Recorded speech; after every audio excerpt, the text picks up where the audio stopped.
Before you rush out and buy your seeds, here's a little secret that you need to know. Not all seeds are the same.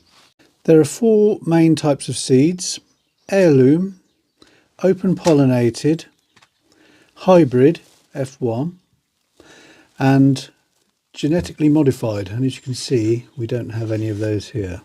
The secret to picking the right seed is to know what you actually want to do with them in the future. These heritage seeds are passed down from generation to generation, and the great thing about these is that you can save the seed every year and replant, so you've got more seeds. You can share some of the seeds with your friends, but the key is that heritage seeds can be saved every year and reused. Now these open pollinated seeds, they are pollinated by the birds and the bees and the wind, and again, same as the heritage, they can be saved every year and reused, shared with your friends and reused. So the heritage seeds sit in that same family. Now these seeds are F1 seeds. I'm sure everyone's heard of F1 seeds, and if you're wondering, the F in the F1 means first filial, which is the first crossing. Yeah, you're basically taking 2 parent seeds. They will both be different, and the offspring that you get, the third one, is going to take attributes from both parents but will be different from the parents. That's why you cannot save the seed. This is what most people don't understand with hybrid seeds. If you sow them and have them the following year, they will not be the same as you had the first year. They will take after either one of the parents, but they will not be what you got last year. So no sharing with your friends for these ones. You have to buy them every year. And you will have to buy them every year. They're going to cost you more money. Good for the seed company. Well, good for the seed company, but they cost more money to buy than open pollinated. But they do often have attributes like, you'll see on the packets, it will say things like bigger flowers, more fruit, bigger fruit, disease resistant. Yeah. But you can find really good disease resistant in the old varieties. It's not a case that all that sparkles is gold with seeds. With our gardening, we're trying to use as much heritage heirloom seeds as we possibly can. Pollinated, yeah. Yeah. Okay. But it depends what you want. Depends what you want to do. If you want to save your seed year on year, then you've got to be looking at these guys. You've got to be looking at open pollinated and heirloom varieties. And they're often cheaper. You can share them with friends, swap seeds. I mean, that's a great way to get seeds for free. You can swap. There are plenty of seed companies out there. We got these from Rishseedsavers. Yeah. All their seeds are open pollinated, but they've got organic seeds as well. And the other company is it's Magic Garden Seeds. They're a German company, and they're the same. Organic open pollinated seeds. Both of these companies, they ship all over Europe. They have a huge selection of seeds, and they're really worth looking at as well because the prices are pretty good. Yeah. Okay, right. The trouble is, when you go on their websites, I'll warn you now, crikey, I really overbought last year on seeds. You really see so many things you think, I've got to try that. That's from the 1600s. I've got to try that. It's just, it really does open it up for what you can get. And we're not completely knocking the F1s. You know, if you want to try them, give them a go, because you can get some great big showy plants, food, whatever you want, but you cannot save the seeds. So in the long run, they're going to cost you a lot more money. Speaking of not overdoing it, we're just going to sow some seeds now, and we're going to use these little pots. We're going to do some cabbage, aren't we? Yeah. Because normally what we do, of course, we make a big tray and we fill it full of seeds, and then we've got enough for an acre's field. So we're going to do a few because we don't need many cabbages and things. So let's get on with that, and we'll do that now. There's another thing as well, actually, and that's give a quick mention to BO Seed, because BO Seed now, I mean, these other 2 companies, as I've said, they do BO Seed anyway. But if you decide to go to your local supermarket to quickly pick up something, you forgot some seeds, then there are good ranges now of BO seed that are well worth having a try. They are usually a little bit more money. But they weren't much. I think these are only about 10, 20p more than the other ones. I think one was €1 more. Was it €1 more? €1 more. But, you know, look at what you're getting for your money. There's no chemicals have touched them. So you're eating it at the end of the day. You know, you got to think long term. And, of course, those seeds can be saved as well, so... Absolutely. Right, come on. You're paying once. Let's do these cabbages. Right, the way I do it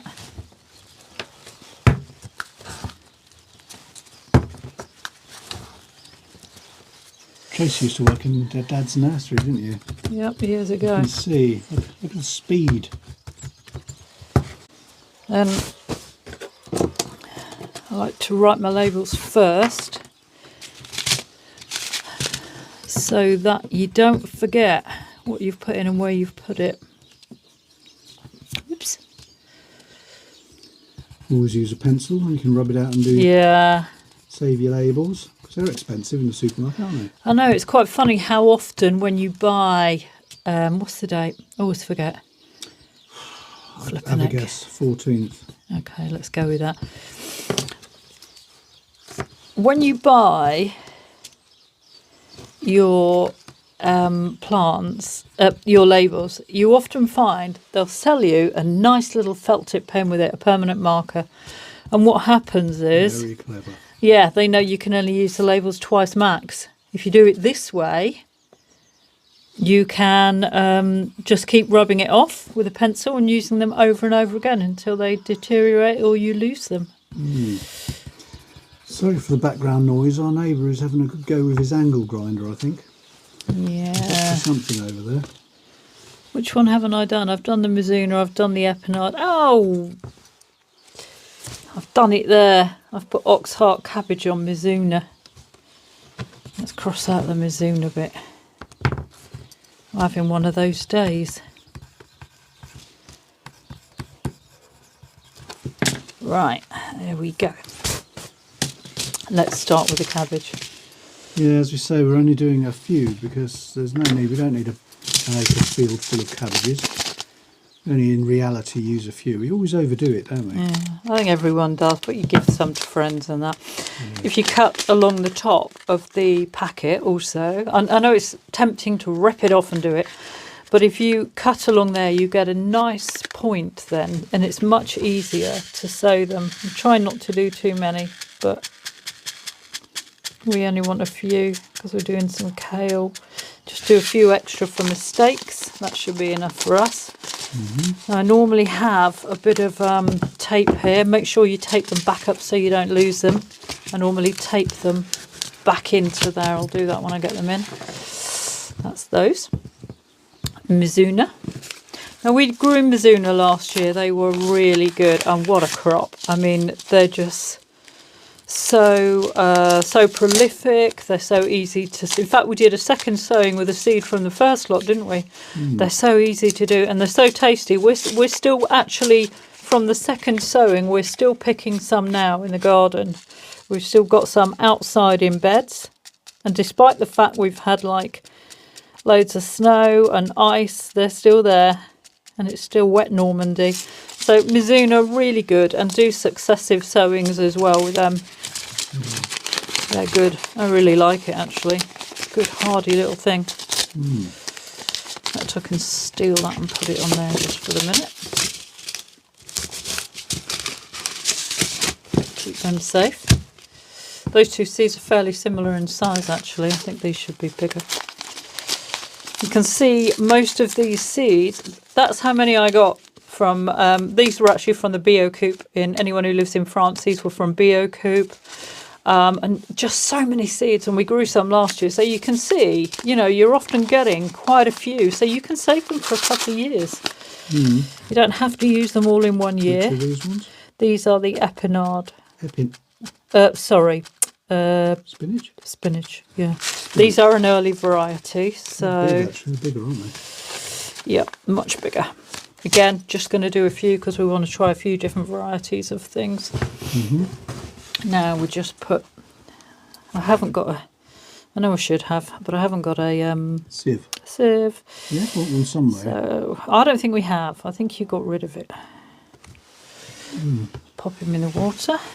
The bigger the seed, generally, the more covering you can put on it to cover the seed. The smaller the seed, try not to put so much. And don't forget, if the seed is absolutely minuscule, so you can't even see it, sometimes you don't need to cover those at all. It's very tempting at this time of year to get straight into seed sowing. I mean, I'm terrible. I go through my seeds and I'm like, oh yeah, I want to sow, I want to get going. We end up with a kitchen full of seeds, and that's fine until they're ready to prick out, and then we've got nowhere to put them. We've just put them in a dish of water here, an old dish with some water in the bottom so they can suck up the water. And then when they're ready... Where are they going to live? In the kitchen, of course. In the kitchen. Yep, these will be on a windowsill in the kitchen until they come on. Right. They're all quite tough. I mean, we've had a problem with the greenhouse. Otherwise, said, well, it's not a greenhouse, it's a tunnel, and they would be going in there. Yeah, I'll put it on. You our tunnel out at the end of this video, and what we had was the snow, and then we had a massive wind lost half the roof, the greenhouse, the tunnel. So we'll show that in a minute after this. Yeah. So as soon as the water comes through to the top, they're done.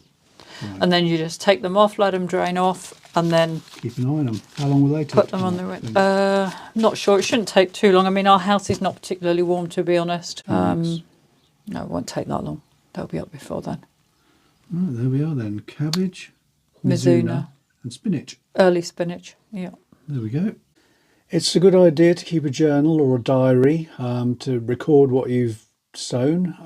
Also what you liked and didn't like, because you don't always like what you grow. No, so it's a really good idea to keep it jotted down so you know what's going on in the year. That's it. Thank you very much for watching our little video. I hope you liked it. Please like and subscribe if you did. We've got plenty more to come.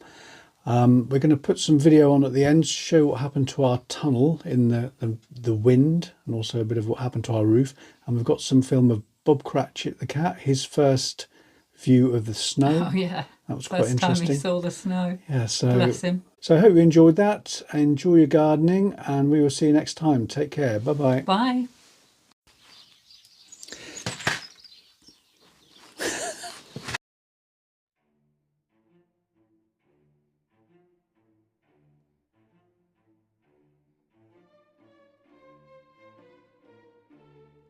Haven't had snow for years here, so it's lovely.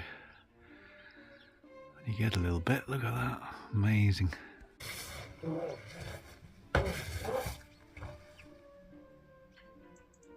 Having fun? Oh no. Quality tools, that's what we need. Dearie me. What a load of rubbish.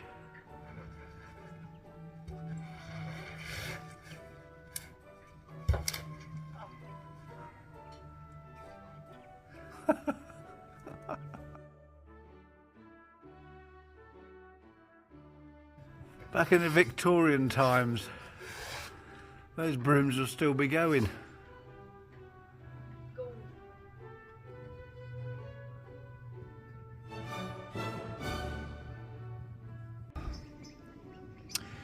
Got a proper brush on the job.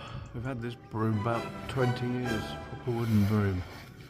The other one that just broke, we've had about, I'm not kidding, 2 weeks. Absolute rubbish. Not good. Same things down here. We had this roof fixed a couple of years ago. We had the last horrendous storm, which did a lot of damage, but this is pretty bad actually, I've got to say. God blimey. This is gone. Oh dear. Oh dear, oh Lord, look at that. That's not good.